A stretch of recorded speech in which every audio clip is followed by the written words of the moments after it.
Welcome to Epg Patsala. I am Professor C.V. Ragavulu. The topic, the module for today is Approaches to Public Administration. It has three subtopics: scientific management, classical approach, and bureaucratic approach. First of all, we will take up the traditional or classical approach. This places emphasis upon the structure of the organization, design, and principles of organization. The main concern of this approach is to increase the efficiency of the organization or make changes within the organization or structure with a view to improve efficiency. Now, Frederick Tyler is credited with pioneering work in scientific management. He has worked in many industrial concerns before he plunged into his research on scientific management.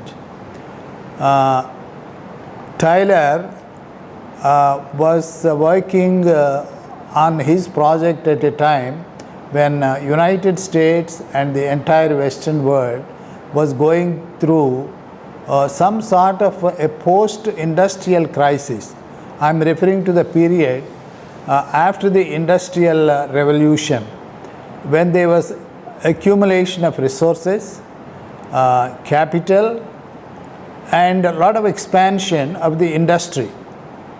But it is these kinds of expansion which have brought in a number of problems, partly because there were no commensurate organizational improvements. There were no corresponding improvements in the management of the organizations concerned. So there was some sort of chaos, dissatisfaction among the managers as well as the workers. So the time was ripe for somebody with an intellectual mind like Tyler to enter the field and start doing work. Frederick Tyler's scientific management had a definite philosophy with certain assumptions of its own. One of them is that there has to be maximum production, as much production as possible. One. Number two, there has to be prosperity for both management as well as the workers. And in fact, they go together. A third tenet is that there has to be cooperation between the management and the workers. And without such cooperation, it's not possible to increase production. But all of these require some sort of orientation, a mental revolution on the part of both management and the workers. And this is what Frederick Tyler has enunciated, what are known as the principles of scientific management. Now, the crux and essence of these principles are that there has to be a true science of management to be developed. And further, there has to be scientific selection and training of workers. Further, there has to be division of work between management and the workers. This is not something new. Well, in some ways it is new because hitherto much of the burden of work fell upon the shoulders of the workers. So now, according to Tyler, the management has to share this burden a great deal, and then only there would be better management in the process. But this requires lot of cooperation on the part of the management as well as the workers. In a sense, Tyler was edging out the eccentricities of the trade union movement. We should again look at the theoretical background in which Tyler had entered the scene. Mainly because of the influence of Marxism in Western Europe, trade unionism was taking its seeds, and it also spread to the United States. So many American managers and owners were concerned about the influx of aggressive trade unionism. So it is in this background Frederick Tyler's suggestion to promote cooperation between the workers and management holds a great deal of promise. Then Tyler was also insisting upon a division of the fruits of the industry. It's not that management alone would appropriate, but then the profits have to be shared with the workers also. Well, how could this be done? Well, he has devised a number of methods, and one of them is piece rate system, that workers would get rewards according to their contribution to productivity or the turnover of work of each worker. So rewards are not something static as you find in a pay scale or a daily wage. As a worker goes on contributing more to the industry, the rewards would be on a much higher and higher scale. This is how Tyler was trying to pass on the profits, at least a share of the profits to the industry. And this is what he called the prosperity of both management as well as the workers. And that was the Magna Carta of Frederick Tyler's scientific management. But in all this, we should look at the essence of Tyler's approach. His approach was scientific in the sense that he has conducted a number of experiments. They are called time and motion studies. How to improve the turnover of work by changing the tools, by bringing about improvements in the engineering aspects, and then also in terms of scheduling of work, then with emphasis on teamwork. Coordination is a very important element of Tyler's work, that you can reduce duplication of work, overlapping of work through coordination and teamwork. So Tyler was also placing emphasis upon this. Then the other elements, harmony and cooperation, they are very important. And the emphasis upon harmony brings about a new culture in the industrial situation. He was trying to motivate the workers by making them part of the team, part of the industrial enterprise itself. So here the emphasis of Tyler again is on the development, or rather the fullest development of each man, each worker within the industry. So this objective is really laudable in terms of the approach and philosophy of Frederick Tyler. So in other words, Tyler was focusing upon the best way of building organizations. How to change the structures so that we can get the best out of every human being. Focus of this is upon efficiency, improvement of productivity, getting productivity at a lower cost, at lesser time, and with greater speed, and with minimum exertion of the human beings. And that was the goal and also the philosophy of Frederick Tyler. How to evaluate Tyler's contribution to public administration? Well, it all started in the field of private management. But like many other principles of management, even Taylorism leaves a legacy for public administration.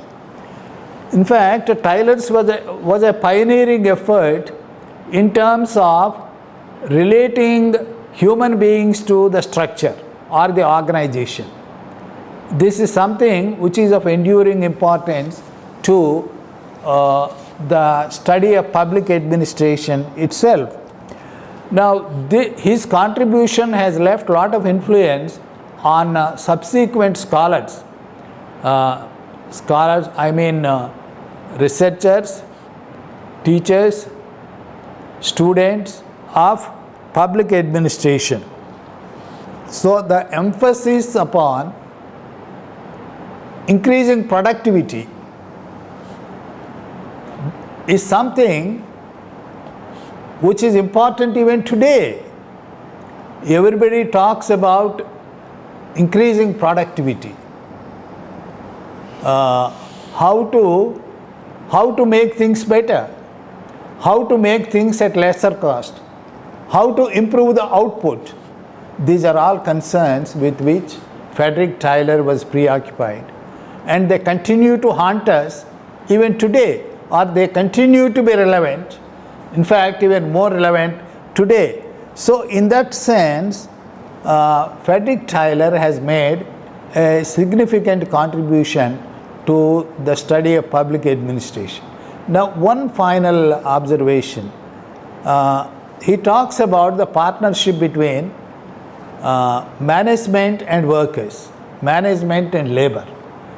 And this is also a schema which continues to be relevant. I mean, no organization can be run without teamwork, without cooperation, without harmony among various human elements within the organization. So that way, Tyler is relevant today. However, we must also realize that any theory would have its critics, and scientific management is no exception to this. There are many criticisms, and one of them is that what Tyler has presented is a machine model. He looks at human beings within scientific management as cogs in a machine. He doesn't give adequate importance to the human factor in the organization.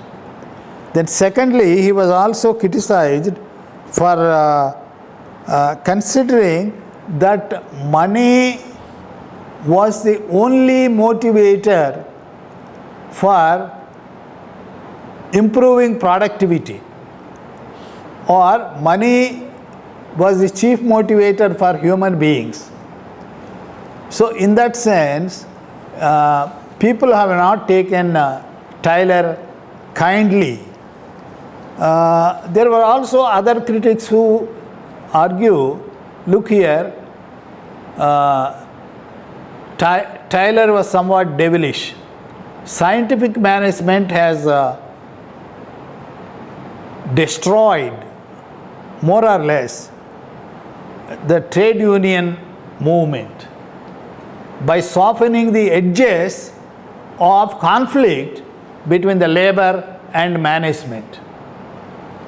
So in all these respects, Tyler is being attacked, but however, as we see in the continued reference to Taylor in subsequent writings and the continued importance of the structure of the organization, they show that Taylor's work continued to live in the discipline and in the writings of subsequent writers.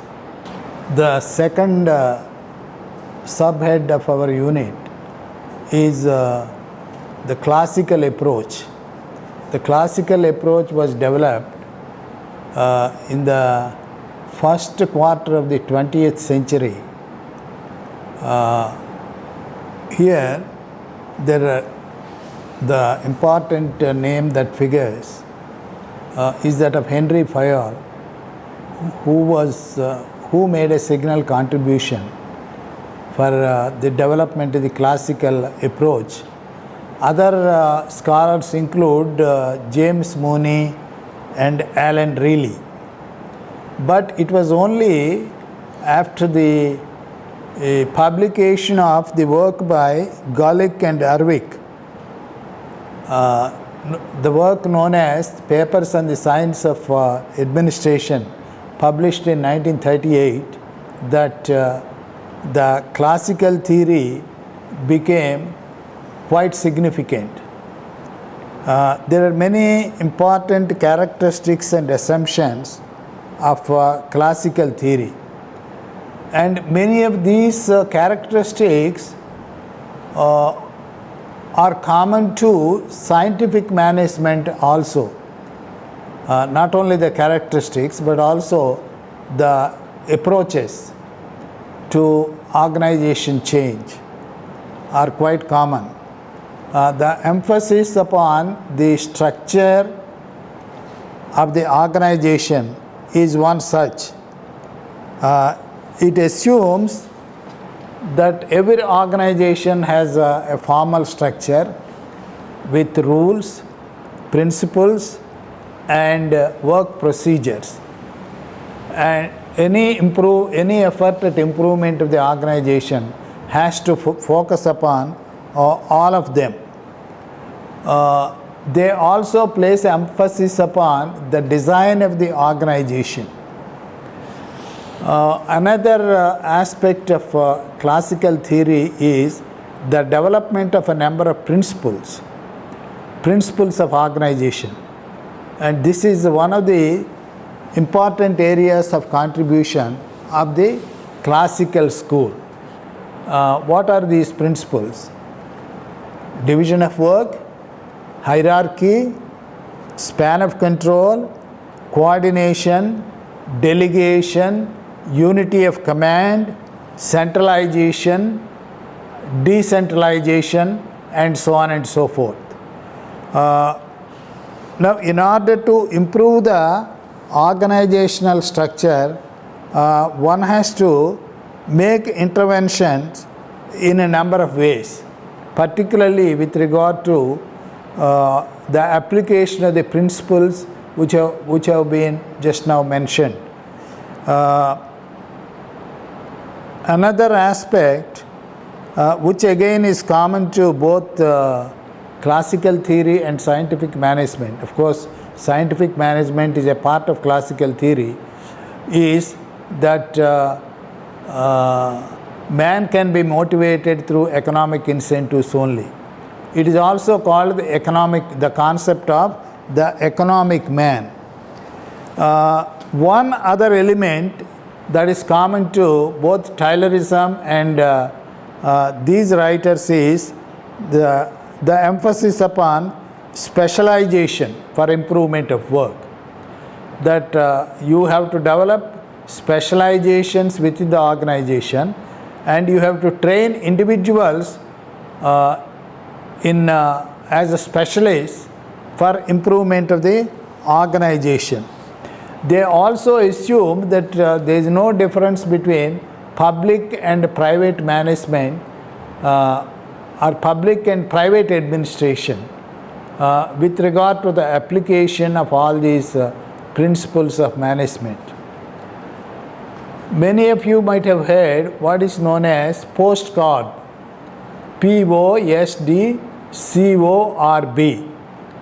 post-corp refers to the various elements of the organization. In this, P stands for planning, O for organization, S for supervision, D for direction, CO for coordination, R for reporting, and B for budgeting. So these various elements of organization have been coined by Golick and Arvik, and they have occupied considerable academic space in the subsequent decades in organization and management work in public administration.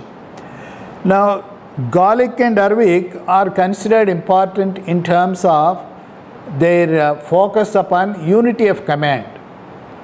Now, what does unity of command mean? That an individual employee would be answerable, accountable to only one superior. Okay, not more than one.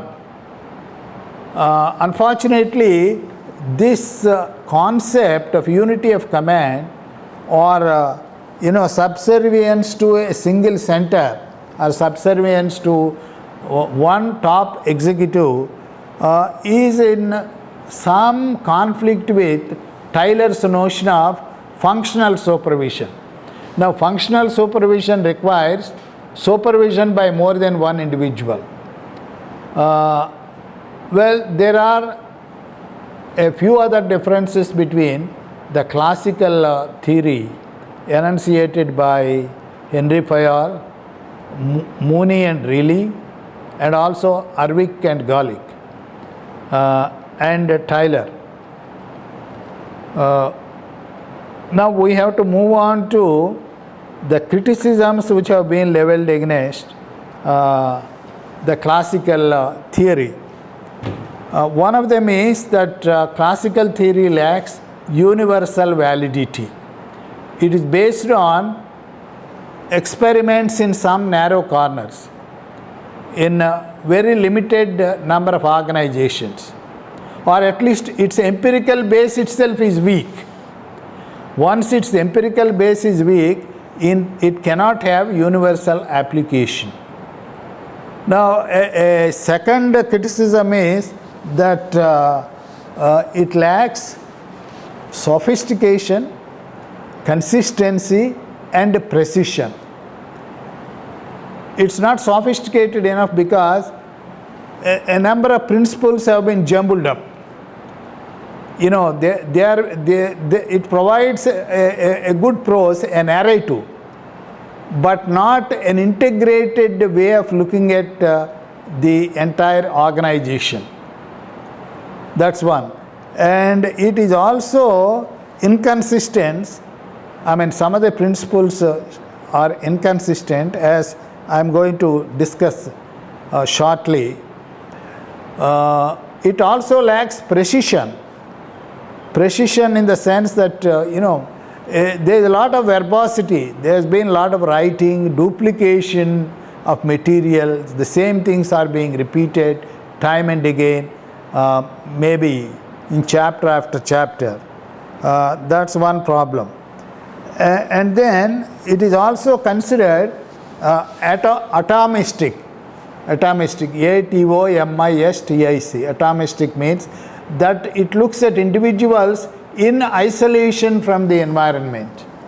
That individuals or human beings are continuously interacting with others and with the environment. By taking a mechanistic view of individuals, we are not able to come up with generalizations which would have lot of validity. Then the predilection and preference of the classical theories for structure, rules, and procedures is too much. It places too much of emphasis upon these. Then finally, it also exhibits a pro-management bias, to the neglect of consideration of the worth and individuality of the workers. And friends, finally, I must also get back to one of the major criticisms made by Herbert Simon. Herbert Simon said that the various principles of the classical school are like proverbs and myths. What does he mean when he says this? Now, each proverb may also have another proverb, that they may not be consistent with each other. And the principles that have been enunciated by the classical theories display the same kind of looseness. And there are principles which are inconsistent with other principles. Let me give you an example. For instance, you have the principle of span of control. Span of control is, in span of control, the lower the number of individuals who report to one superior, the better it is. However, you have another principle which is called hierarchy. And there it is said, the lower the number of levels or gradations in a hierarchy, the better off we are. Now, if you have a lower number of people reporting to each superior, you will have a number of gradations within a hierarchy, number of levels within a hierarchy. So there is a subtle contradiction between the two, that if you have a lower span, you can't have a tight hierarchy. That's it. So Simon goes on arguing, look here, there is a contradiction or inconsistency between one principle and the other principle. The classical approach is only one of the approaches to the study of public administration. In fact, many of these writers have explored matters relating to the organization and management before anybody else did. So in that sense, they have provided the foundations, the building blocks for subsequent work on organization. Of course, the work on organizations became more refined, more sophisticated in subsequent years. But we cannot, looking back at the classical theory, we should not forget their contribution to public administration as such. The third component of this unit is the bureaucratic approach of Max Weber. Max Weber lived during 1864 to 1920. He is a German sociologist with considerable influence upon the subsequent work within the social sciences. In fact, his contribution to bureaucracy is only one of the several elements of his contribution to the social sciences. And we are only considering that element only here. According to Weber, bureaucracy is an administrative body of appointed officials. I'm emphasizing this because there are many meanings attributed to the word or the concept bureaucracy.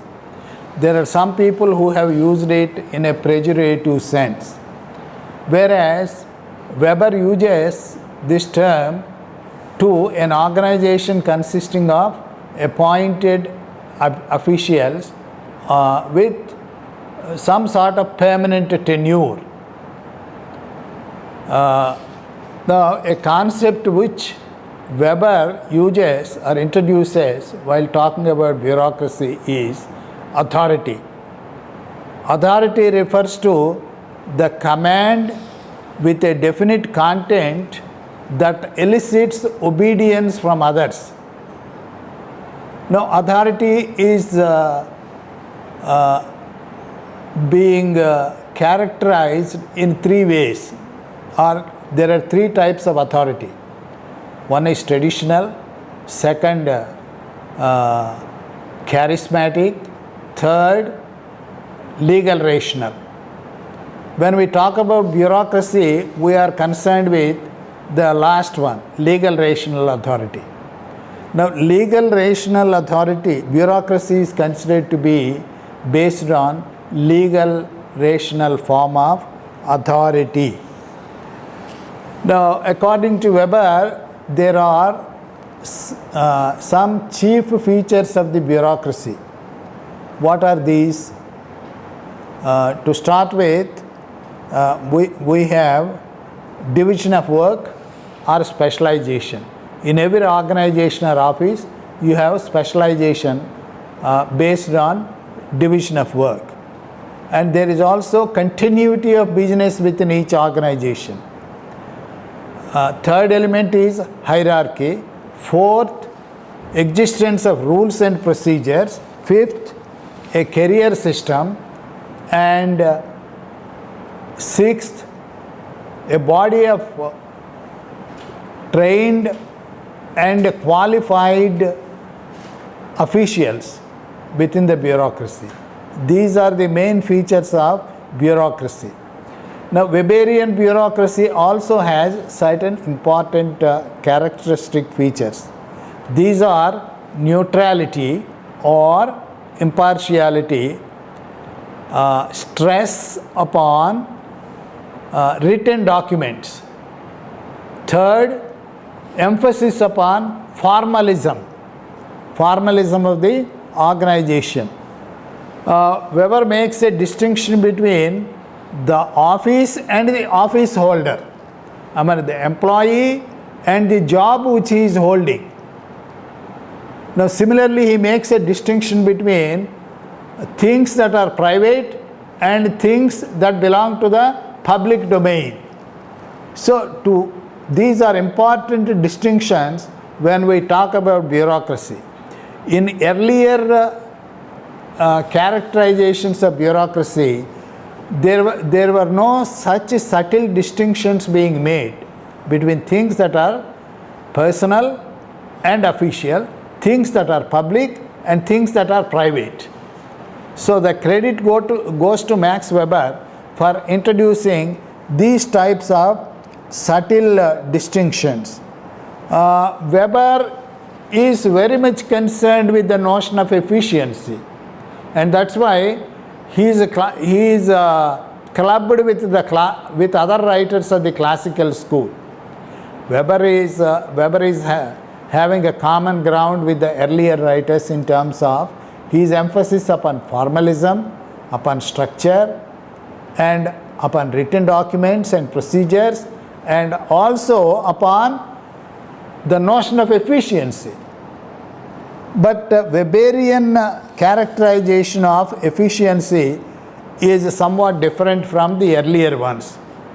Now, efficiency in an organization arises because of the concern of the officials or the entire bureaucracy with knowledge, with rational behavior. What is rationality? Rationality is that behavior which tries to make the choice of the best means for attaining the ends. Now, let me repeat it again. It's the choice of the best option among all the available options to attain a certain goal. That's what we call rationality. Okay, but then how can anybody choose this? Not randomly. One can choose this only on the basis of competence, expertise, knowledge. In other words, Weberian bureaucracy is based on legal rational characteristics. Now, the cornerstone of Weberian bureaucracy is rationality, and rationality is based on expertise, competence, and knowledge. Now, if behaviors of individuals are guided by knowledge, then there is no problem of efficient outcomes. So, efficiency to Weber is the outcome of knowledge-based administration. People are competent, people have expertise, and they are guided by knowledge. And hence, decisions take the right track. So automatically you have the most efficient form of organization. In fact, Weber uses the term bureaucracy. Legal rational form of bureaucracy is the most efficient form of organization ever invented by mankind. Okay.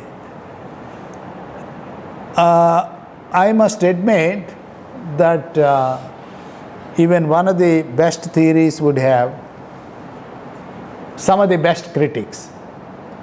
And Weber is no exception to this, or Weberian bureaucracy is no exception to this. Now, Weber is being attacked for his emphasis upon formalism, formal structures, rules, procedures, written documents, and the entire rigmarole of this is being criticized as too much of baggage in a modern system. Now, there are also critics who argue that legal rational model or legal rational formulation itself is somewhat inconsistent. Now, what does legal mean? To Weber, legal means something which has legitimacy, which has acceptability, which is considered right. That's what is legal. And then what is rational? Rational is that which is based on knowledge. So, what is legally acceptable may not be knowledge centric. So, acceptability is one aspect, which we call legitimacy on this side, and rationality is another. So, there is an inconsistency between what is legal and what is rational. So, Weber uses the term legal rational bureaucracy with this kind of inconsistency. Another major criticism, of course, this has been made mainly in India, are writers who are dealing with third world countries, that Weberian bureaucracy is not suitable to development administration. What they meant by this was that development administration has to be flexible. And Weberian bureaucracy is rule bound, formalistic, with an emphasis upon written commands, etc., etc. Whereas development bureaucracy has to be a little pragmatic, little open, a little accommodative, etc., etc. So they feel that it's not suitable for development administration. Friends, we must now turn to our own appreciation of Max Weber.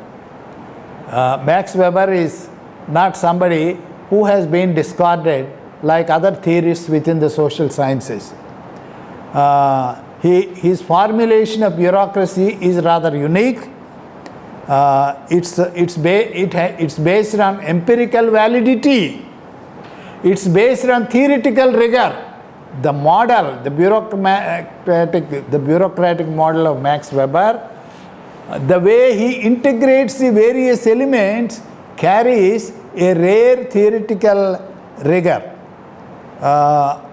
So many of the criticisms are born out of human aberrations and political context.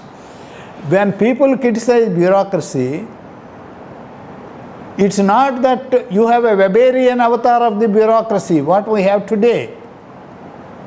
Now, the way human beings who fit into that, the way human beings behave in a formal organization is not based on the legal rational model of Max Weber. So we have any number of avatars, human avatars, who occupy bureaucratic roles. So there are very good people who are highly rational, who are competent, who are bound by the goal of efficiency, but there are also others, the deadwood, those who are carried away by red tape, those who are corrupt, those who are inefficient. So you have a whole spectrum of them. So now, to beat Weber by taking the example of the bad lot is very unkind, at least theoretically so.